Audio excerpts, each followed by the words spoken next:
যা আমি আরজিনা খাতুন, সহকারী শিক্ষক, জামতল ধোপাকান্দি সরকারি বহুমুখী উচ্চ বিদ্যালয়। আমি একজন নারী। আমি সবসময় খুব ছোটবেলা থেকে ভাবতাম যে আমি কিছু করব। কি করব সেটা জানি না, তবে কিছু করব, কখনোই বসে থাকবো না। তাই তো জীবনে কখনো বসে থাকিনি। আপনারা যারা আমাকে দেখেন কিংবা আমার কাজকে আমার যেটুকুই আমি যা কিছু করি না কেন, যেটাকেই দেখেন, আমাকে উৎসাহিত করবেন এবং নিজেরা আমার চেয়ে হয়তো অনেক বেশি প্রতিভাবান, সৃজনশীল কিংবা আপনাদের অনেক ভালো কিছু জানেন, সেগুলোকে আপনারা প্রকাশ করবেন।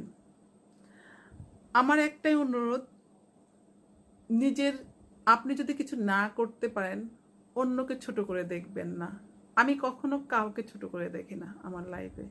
আমি সব সময় অন্যকে বড় করে দেখি। আমি আমার নিজের কর্মগুলোকেই খুব ছোট করে দেখি, কারণ আমি আসলে অনেক অনেক কিছু ইচ্ছে হয়, অনেক কিছু করতে মন চায়, অনেক কিছু মানে যে জাগে, কিন্তু করতে পারি না, কারণ সীমাবদ্ধতা কিংবা যতটুকু যা করেছি জীবনে এবং যা করছি তার জন্য আলহামদুলিল্লাহ এবং শুকরিয়া জ্ঞাপন করি আল্লাহর কাছে। সবাই ভালো থাকবেন, সুস্থ থাকবেন, দোয়া রাখবেন।